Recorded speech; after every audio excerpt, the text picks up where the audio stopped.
বলেছেন যে বিচার করাটা খুব কঠিন, কাকে রেখে কাকে দেব। প্রত্যেক রিপোর্টই যেন ফার্স্ট, এখানে লাস্ট নেই। এর মধ্যেও কিন্তু আমাকে একজন প্রথম দিতে হবে, দ্বিতীয় বা এইভাবে এসেছেন। এবং যারা এই দুরূহ কাজটা করেছেন, একটা দুরূহ বলবো, দুরূহ কাজটা করেছেন, আমি তাদেরকেও সেই সম্মানিত বিচারক মণ্ডলীকেও ধন্যবাদ জানাচ্ছি। প্রফেশনাল একটা উৎকর্ষতা সবসময় প্রয়োজন। আমি মাঝে মাঝে আপনাদের বক্তব্য শুনি, টেলিভিশনে আপনাদের বক্তব্য শুনি, সবাই চমৎকার। একা একাই চিন্তা করতাম যে যে কোনো প্রফেশনে যখন যিনি শীর্ষে উঠে, তার উৎকর্ষতা যখন বেড়ে যায়, তার মধ্যে অনেকগুলো গুণাবলী কাজ করে। তার প্রথম নম্বর তার বাচন ভঙ্গি, তার কি বলবো, ওটাকে প্রেজেন্ট কিভাবে করতে হয়, একটা জিনিসকে কিভাবে তুলে ধরতে হয়, আর বিষয়বস্তু, অনেকগুলো জিনিস একত্রে কাজ করে।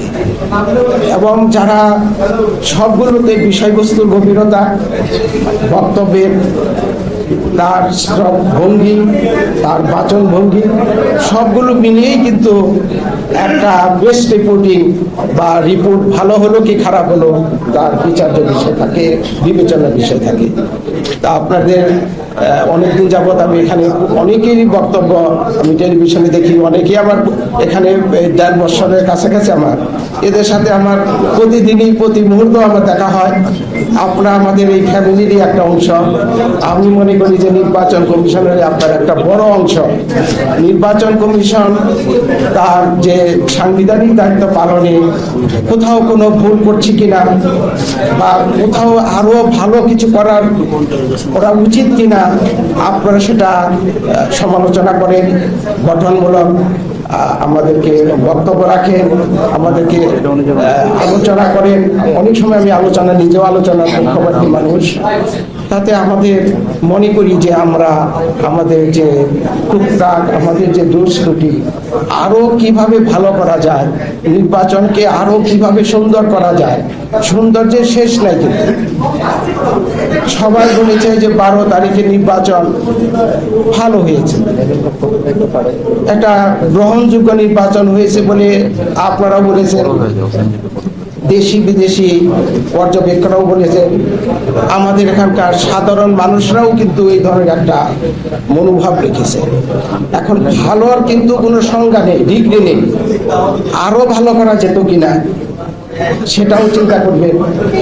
আরো আমাদের কোনো নিজস্ব কোনো ঘাটতি ছিল কিনা, গ্রহণযোগ্যতার জন্য আরো কি কি জিনিস সংযোজন করা দরকার, বিয়োজন করা দরকার, সেটাও আমাদের ভাবতে হবে। এবং কমিশন নিশ্চয়ই সে বিষয়েও এখন বিবেচনা করছে। আমরা এখন সবাই অবসর, রমজান চলেছে, অবসরের মতো আমরা কেটেছি, কিন্তু আসলে অবসর নেই। নির্বাচন কমিশনের সাংবিধানিকভাবে সংসদ নির্বাচন এবং রাষ্ট্রপতি নির্বাচনের কথা সরাসরি উল্লেখ থাকলেও বহু নির্বাচন দেশে রয়েছে লোকাল গভর্নমেন্টের, সেটা সরাসরি সংবিধানে উল্লেখ নেই। বলা আছে অন্য যে সমস্ত কাজ তাকে দেওয়া হবে, আইন করে দেওয়া হয়েছে। লোকাল গভর্নমেন্টের নির্বাচন শিগগিরই হবে এবং সেটা সারা বৎসর ধরেই অথবা বৎসরের বেশিরভাগ ধরেই চলতে থাকবে। শীঘ্রই আমি আশা করতেছি যে সিটি কর্পোরেশনের নির্বাচন হবে। পরপর তার আগে আমাদের উপনির্বাচন যে কয়টা আপনারা জেনেছেন, সেই নির্বাচনগুলো শিগগিরই ডেট তফসিল ঘোষণা করা হয়েছে। শিগগিরই নির্বাচন সেখানে অনুষ্ঠিত হবে। রমজান মাসের পরেই আপনারা, আমি মনে করি যে লোকাল গভর্নমেন্টের যে সিটি কর্পোরেশনের নির্বাচন সেটা অনুষ্ঠিত হবে। তবে এখানে একটি কথা বলা দরকার যে বর্তমানে সিটি নির্বাচন একটা মেয়র পদে পার্টি নমিনেটেড বিষয় উল্লেখ হয়েছে, উল্লেখ ছিল বইয়ে, এখনো তাই আছে। মূল বই যদি আপনি পড়েন তাই এখনো লেখাই তাই আছে, এই কথাটাই লেখা আছে।